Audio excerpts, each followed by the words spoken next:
Salam l'équipe, salam la team DZ, j'espère que vous allez bien. Dans cette vidéo, on va parler de la potentielle exclusion du Cameroun par la FIFA pour qualifier l'Algérie à la place, donc à la Coupe du Monde 2022. Bon, un sujet plutôt délicat, surtout qu'il intervient à 2 semaines de la Coupe du Monde. Donc on rappelle que dans 2 semaines, la Coupe du Monde commence officiellement. Les listes là vont tomber, les listes des 26 joueurs, etc. Ça va tomber dans quelques jours, etc. Les choses vont s'enchaîner, s'enclencher. Donc on est dans les derniers moments. Et comme je disais toujours, le temps va mettre tout le monde d'accord. Il y a des supporters qui dès le début n'ont jamais cru à cette histoire. Des supporters qui ont cru, d'autres moins. D'autres qui ont dit que Gassama n'avait rien à voir dans l'affaire. D'autres que Gassama va avoir. D'autres que la CAF, d'autres la FIFA. Bref, il y a eu tout un tas de choses qui ont été dites. On va pas revenir dessus. C'est pas le but de revenir dessus. Voilà, on fera les comptes à la fin, etc., etc. Mais là, pour parler de ce sujet-là, beaucoup de choses ont été dites donc dernièrement, etc.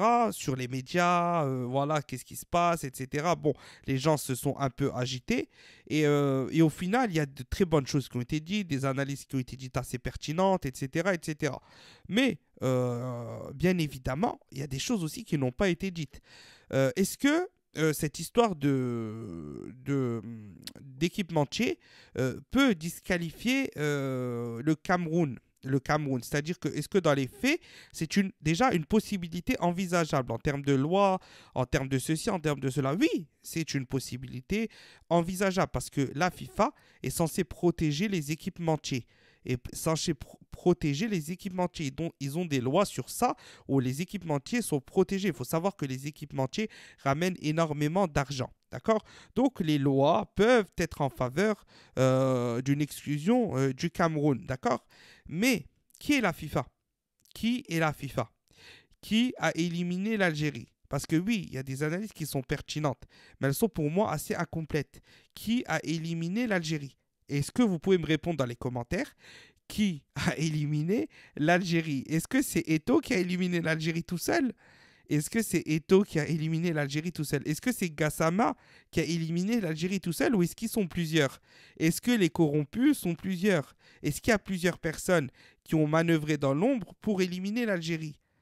D'accord. J'ai pas besoin de citer maintenant les noms, on va pas revenir sur ça. Les vidéos sont là, on en a déjà parlé de ces sujets-là 1000 fois, etc. On va pas revenir dans ça. Mais si vous êtes vraiment au courant de l'affaire, d'accord, de ce qui se passe depuis le début, de ce qui se passe avant le 29 mars, de ce qui se passe depuis 2021, d'accord, vous savez qui tire les ficelles, qui tire quoi, qui tire à quel moment, quelle relation il a, relation il a dans son instance, dans d'autres instances, il est ami avec qui, etc., etc. Ok.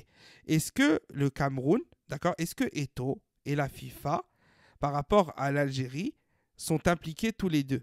Oui ou non? C'est une question que je vous pose à vous. Je ne vais pas répondre. Je ne vais pas répondre. Ce n'est pas le but de répondre. On ne va pas revenir sur ces sujets-là 15 000 fois. Est-ce que la FIFA est impliquée dans l'élimination de l'Algérie, qu'elle soit de manière directe ou indirecte? Répondez dans les commentaires. Répondez dans les commentaires. D'accord? Est-ce que la FIFA est une mafia qui se croit tout permis? Vous me parlez, quand on parle de loi, mais bien évidemment, les lois, c'est beau. Mais est-ce qu'une mafia respecte les lois? Est-ce qu'une mafia respecte les lois? D'accord. Par exemple, on va prendre le recours qui était de l'Algérie, le recours officiel. Le recours officiel. D'accord. L'Algérie a fait des demandes de réponse, des ceci, des cela. Pourquoi elle n'a jamais eu de réponse? C'est pas parce qu'il y a un dossier en off, etc., etc. Parce que la FIFA fait ce qu'elle veut. Elle temporise quand elle veut. Elle ne donne pas les enregistrements qu'elle veut, etc., etc. Oui, il y a un dossier en off. Ok, il n'y a pas de problème avec ça. On l'a toujours dit aussi, etc. Il n'est pas là le sujet principal. Ça, voilà. On rentre pas dans ça maintenant. On est à 2 semaines. C'est plus le moment de tergiverser sur ces choses-là. La FIFA est une puissance, est un État puissant. La FIFA, c'est comme un État. C'est un État puissant. C'est un État de corruption. Il y a beaucoup de gens qui ont été officiellement virés pour corruption au sein de la FIFA et depuis des années, des années, des années. On parle depuis 20 ans, 25 ans, 30 ans. On ne parle pas là de maintenant, on ne vient pas l'inventer. On ne vient pas de l'inventer ça. D'accord? Est-ce que maintenant, Eto'o est protégé par la FIFA? Eto'o a toujours été protégé par la FIFA sur cette affaire-là. Après la CAN 2022, d'accord, Comme j'ai dit, là, ça me force un peu à revenir sur des sujets, mais alors que là-bas, j'ai pas envie de revenir sur certains sujets. Les vidéos sont disponibles quand on a tiré au barrage le Cameroun, quand on a tiré au barrage le Cameroun, et que le Maroc a tiré le RD Congo. J'avais dit sur Twitter déjà, avant les barrages, que le Maroc tirait l'équipe la plus faible et que nous, on tirait une des équipes les deux plus fortes. D'accord?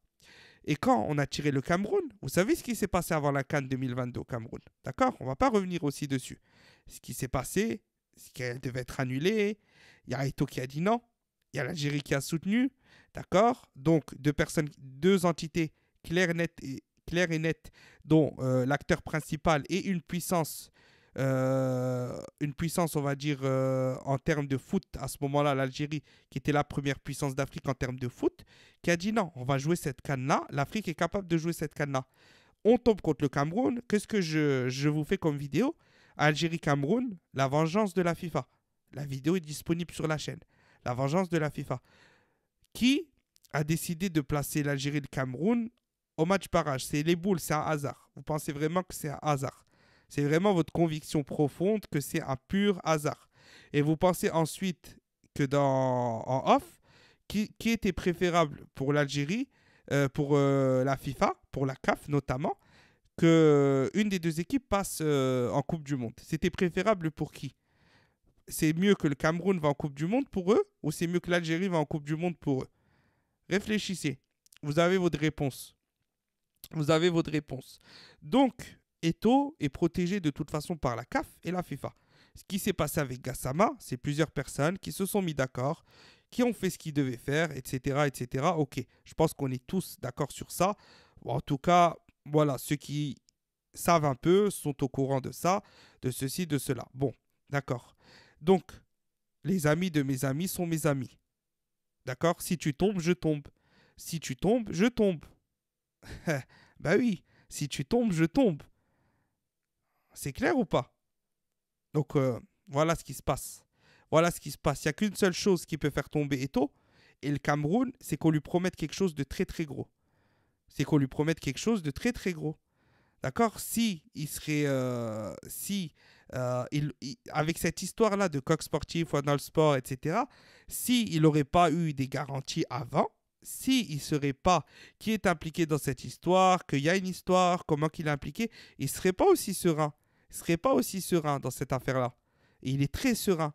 Il est serein parce qu'il sait qu'il ne peut pas tomber sans faire tomber les autres. Il ne peut pas tomber sans faire tomber les autres. Donc, pour qu'il tombe, il faut lui promettre quelque chose de plus grand. Quelque chose de plus grand. Alors oui, c'est possible parce que la FIFA a beaucoup de puissance. Et la seule chose que Eto'o veut, c'est devenir président du Cameroun. C'est devenir président du Cameroun. Donc si on lui promet la présidence du Cameroun, d'une quelconque façon, et la FIFA peut avoir un grand lien dans ceci, parce que le foot, vous savez l'influence du foot au sein d'un pays, vous savez que la FIFA est un État, c'est l'une des organisations les plus puissantes du monde et qui a quasi l'équivalence d'un État, puisqu'elle est capable d'exclure la Russie, deuxième puissance du monde, d'accord, de sa compétition, c'est pas rien. Donc, voilà, les nœuds sont emmêlés. Est-ce que les nœuds vont se démêler ou pas? Il va falloir qu'il y ait quelque chose de très très fort là-dessous pour que ça remue ça. Quelque chose de très très très très fort. Et on espère que ça sera le cas. On espère que ça sera le cas. Tout Algérien veut que l'Algérie soit qualifiée en Coupe du Monde. D'accord? Il n'y a aucun Algérien qui va dire non, j'ai pas envie d'être qualifié en Coupe du Monde, je vais avoir raison, je veux ci, je veux ça. Ça n'existe pas, ça. Je pense même les journalistes qui n'ont pas parlé de Gassama, qui n'ont rien à voir avec Gassama, limite qui l'ont défendu, ils seraient quand même contents que l'Algérie aille en Coupe du Monde. Donc, quoi que tu me diras, peut-être que eux, non. Peut-être que eux, non. Mais en tout cas, c'est pas aussi simple que ça, les frères. C'est pas aussi simple que ça. Il y a des très bonnes analyses qui sont sorties sur ce sujet-là, mais elles manquent de facteurs. Elles manquent, c'est des équations à plusieurs inconnus. C'est pas juste la loi dit ça, la loi dit ça. Non, non, non, non. Dans la FIFA, il n'y a pas de loi avec la FIFA. La FIFA, il n'y a pas de loi avec la FIFA. S'il y aurait des lois, la Russie ne serait pas exclue. D'accord? Il n'y a pas de loi avec la FIFA. Les lois, elles sont là pour faire beau. Et ça, je l'ai dit depuis longtemps. Les lois, elles sont là pour faire beau. Mais si la FIFA veut appliquer les lois, elle les applique. Si elle ne veut pas les appliquer, croyez-moi, elle peut les appliquer. Elle peut ne pas les appliquer. Et c'est ça, les dures lois de la jungle. C'est ça, les dures lois de la jungle. Donc, ben, j'espère que ceux qui ont dit qu'on serait qualifié en Coupe du Monde suite à ce problème-là, ben, que ça soit vrai, Inch'Allah, on l'espère. Si on est qualifié, on pourra fêter ça dignement. Mais une chose est sûre, c'est comme j'ai dit, il reste 2 semaines et le temps va mettre tout le monde d'accord. Le temps va mettre tout le monde d'accord. Il y a eu des choses qui ont été dites, ceci, cela. L'affaire sera bouclée dans 2 semaines. Donc voilà, donnez-moi votre avis. Vous, votre avis, c'est quoi? J'espère que tout a été clair. Le but n'était pas d'être ultra clair. Le but était de vous faire comprendre ce qui doit être compris. On a déjà parlé de ces choses-là. Comme j'ai dit, le but n'est pas de se répéter. Moi, j'aime pas faire des vidéos pour me répéter 1000 fois. Donc voilà, c'est pour ça que... Bon, bref, on reviendra sur ces sujets-là le moment venu, Inch'Allah. Voilà, n'oubliez pas, Tahia l'Algérie. Et Gassama a volé l'Algérie, c'est un fait incontestable. Mais Gassama, c'est juste l'arme, Gassama. Gassama, c'est pas lui qui décide.